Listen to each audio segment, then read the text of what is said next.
मैं आज आप लोगों को बातचीत चैप्टर के जितने भी किताब के यानी पाठ्य पुस्तक के प्रश्न और उत्तर है मैं सबको आज बताने जा रहा हूँ। पहला क्वेश्चन, अगर हम में वाक शक्ति न होती तो क्या होता।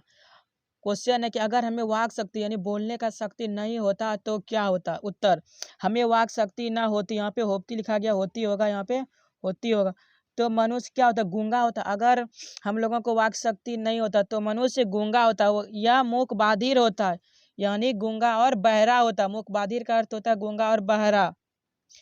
मनुष्य को सृष्टि की सबसे महत्वपूर्ण देन उसकी क्या है, वाक शक्ति है।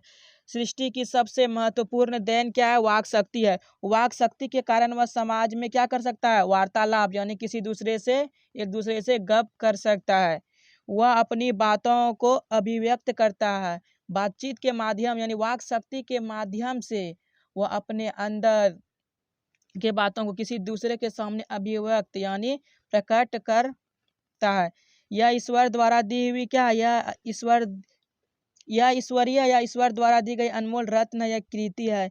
यदि हम में वाक शक्ति का अभाव होता है, अगर हम लोगों में वाक शक्ति नहीं होता तो हम क्या पशुओं की भांति होते, तब तो दोनों में कुछ फर्क ही नहीं रहता। जो सुख दुख हम इंद्रियों के कारण अनुभव कर पाते हैं, जो सुख दुख हम इंद्रियों के कारण अनुभव कर पाते हैं, वह वाक शक्ति न रहने के कारण नहीं कर पाते। हम अपने सुख दुख क्या कर सकते हैं, इंद्रियों के कारण जो अनुभव यानी बांट सकते हैं। यहाँ पे क्या होगा, बांटना होगा, बांट सकते एक दूसरे को बांट सकते। वह वाक शक्ति नहीं रहने के कारण वह अपने सुख दुख दूसरे को नहीं बांट सकते। अब दूसरा क्वेश्चन, प्रश्न नंबर 2, आर्ट ऑफ कन्वर्सेशन क्या है। इसका अर्थ ही होता है बातचीत करने की कला। उत्तर, आर्ट ऑफ कन्वर्सेशन बातचीत करने की क्या है, कला है, जो कहाँ प्रचलित है, जो यूरोप के लोग यानी यूरोपीय लोगों में प्रचलित है। यह बातचीत की क्या एक विशेष प्रकार की कला है। इसमें ऐसी चतुराई के साथ प्रसंग छोड़े जाते हैं जिससे सुनकर कान को क्या अत्यंत सुख मिलता है। इसे क्या कहते हैं, शुद्ध गोष्ठी कहते हैं। यहाँ पे सुहृद गोष्ठी होगा। सुहृद गोष्ठी में कपट नहीं होता है, बल्कि यह वातावरण को सरस बनाता है। क्या बनाता है, सरस शांत बनाता है। अब प्रश्न संख्या 3, बातचीत के संबंध कौन, बेन जॉनसन और एडिसन के क्या विचार है। यह प्रश्न 2 नंबर में अगर आएगा तो बताएंगे कहाँ तक लिखना, अगर 5 नंबर में आएगा तो ये जितना है पूरा लिखना पड़ेगा। उत्तर, बातचीत के संबंध में बेन जॉनसन का मत है कि बोलने से मनुष्य के रूपों का क्या सही रूप का साक्षात्कार होता है। जब कोई व्यक्ति किसी दूसरे के सामने बोलता है तब पता चलता है कि उसका वाणी किस प्रकार है, किस प्रकार उसका चाल ढंग है। इसलिए बेन जॉनसन का कहना है कि मनुष्य के बोलने से क्या होता है, उसके रूपों का साक्षात्कार होता है। और एडिसन का मानना है कि असल बातचीत सिर्फ 2 व्यक्तियों के बीच हो सकती है। और एडिसन का मानना है कि असल बातचीत सिर्फ 2 व्यक्तियों के बीच हो सकती है। इसका मतलब है कि जब 2 व्यक्ति होते हैं तभी वे अपने दिल की बात एक दूसरे से कर पाते हैं। 3 व्यक्ति होने पर दिल की बातें क्या कोसों दूर चली जाती है। तीसरे आदमी के आते हैं क्या, या तो वे अपने बातों को समाप्त कर लेते हैं या उस व्यक्ति को अज्ञानी समझते हैं।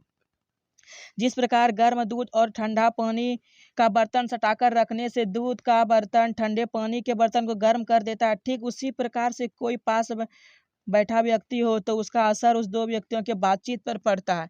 इसका साफ साफ है कि एडिसन का मानना है कि असल बातचीत सिर्फ 2 व्यक्तियों के बीच हो सकती है। असल बातचीत सिर्फ 2 व्यक्तियों के बीच हो सकती है। जब तीसरा व्यक्ति आता है तो जो बात चल रहा था वो काफी कोसों दूर चला जाता है। और वही अगर 4 व्यक्ति रहता है तो उसको क्या कहते हैं, राम रमावल कहते हैं। अब चौथा क्वेश्चन, प्रश्न संख्या 4, मनुष्य की बातचीत का उत्तम तरीका क्या हो सकता है। मनुष्य की बातचीत का उत्तम तरीका क्या हो सकता है, इसके द्वारा वह कैसे सर्वथा नवीन संसार की रचना कर सकता है। उत्तर, मनुष्य में बातचीत का सबसे उत्तम तरीका क्या, आत्मवार्तालाप। मनुष्य अपने अंदर एक ऐसी शक्ति विकसित करे जिससे वह स्वयं से बात कर सके। किससे? स्वयं यानी अपने से बात कर सके। आत्म वार्तालाप का मतलब होता है क्रोध पर नियंत्रण करना। आत्म वार्तालाप का अर्थ होता है कि अपने अंदर जो क्रोध उत्पन्न होता है उसको उस पर नियंत्रण रखना, क्रोध जल्दी नहीं करना, जिससे कि सामने वाले को कष्ट न पहुंचे। अगर किसी को क्रोध होता है, क्रोध में कुछ से कुछ बोल देता है जिससे सामने वाला को क्या होता है, कष्ट पहुंचता है और दुखित हो जाता है। क्योंकि हमारी भीतरी मनोवृत्ति नए नए रंग दिखाया करती है। हमारा जो मन है हमेशा नया नया चीज सोचते रहता है, बदलते रहता है। हमारा मन वह हमेशा क्या बदलते रहती है। मनुष्य को अपनी जीवा पर काबू रखकर मधुर वाणी बोलना चाहिए। मनुष्य को अपनी जो जीव है उसको काबू में रखकर क्या मधुर वाणी बोलना चाहिए, जिससे ना किसी से कटुता रहेगी और ना ही बैर, जिससे ना किसी से झगड़ा और किसी से ना ही बैर यानी दुश्मनी होगा। यही बातचीत का क्या है, सबसे उत्तम तरीका है। 5 नंबर प्रश्न, व्याख्या करें। कौन नंबर? हमारी भीतरी मनोवृत्ति प्रतिक्षण नए नए रंग दिखाया करती है। वह प्रपंचात्मक संसार का एक बड़ा भारी आईना, जिसमें जैसी चाहो वैसी सूरत देख लेना, कोई दुर्घट बात नहीं। इसका बोलता है व्याख्या। आपको लोग पता है कि व्याख्या करने के हम लोग को लिखना प्रस्तुत पंक्तियां बालकृष्ण भट्ट के द्वारा लिखित निबंध कहाँ से? बातचीत से लिया गया है। लेखक कहते हैं यानी इस पंक्ति के माध्यम से लेखक कहना चाहते हैं कि हमारा मन बहुत क्या होता है, चंचल होता है। मन की चंचलता के कारण आदमी का सोच हमेशा बदलते रहता है। यही कारण है कि मनुष्य एक दूसरे को अपना दोस्त या दुश्मन मानता है। किसके कारण? मन की चंचलता के कारण। अगर कोई उसके साथ अच्छा व्यवहार करेगा तो उसको दोस्त समझेगा, अगर कोई उसके साथ बुरा व्यवहार करेगा तब वह उसको दुश्मन समझेगा। विद्वान लोग हमें इससे बचने की सलाह देते हैं। विद्वान लोग कहते हैं ये सब क्या है, बेकार की चीज है, इससे हम लोगों को बचना चाहिए। हमें इसके लिए अपने किस पर, मन पर नियंत्रण रखना होगा। हमें हमेशा अपनी बातचीत पर नियंत्रण रखना पड़ेगा। जो बोलने वाले हैं उस पर क्या नियंत्रण रखना पड़ेगा। यहाँ पर बातचीत होगा। दूसरा व्याख्या, सच है जब तक मनुष्य बोलता नहीं उसका गुण दोष प्रकट नहीं होता। प्रस्तुत पंक्तियां बालकृष्ण भट्ट के द्वारा लिखित निबंध बातचीत से लिया गया। लेखक कहते हैं कि मनुष्य के बोलने से उनके गुण का क्या होता है, पता चलता है। जब तक मनुष्य किसी दूसरे के सामने बोलेगा नहीं तब तक उससे गुण दोष का पता नहीं चलेगा। क्योंकि जैसे बोलता है तो कुछ लोग उसका चाल ढाल ढंग से बोलने का स्टाइल से पता कर लेते हैं कि उसका गुण और स्वभाव कैसे है, मतलब कैसा है। मशहूर विदेशी निबंधकार एडिसन और बेन जॉनसन भी ऐसा कहते हैं कि मनुष्य के अंदर की अच्छाई और बुराई किसके माध्यम से, बातचीत के माध्यम से बाहर निकलता है। यहाँ पर है होगा। अतः हम कह सकते हैं, कर सकते नहीं, यहाँ पे कह होगा। अतः हम कह सकते हैं कि बातचीत व्यक्ति के गुण और दोषों को प्रकट करता है। अतः हम कह सकते हैं कि बातचीत से ही क्या होता है, मनुष्य के गुण और दोष, अच्छाई और बुराई का पता चलता है।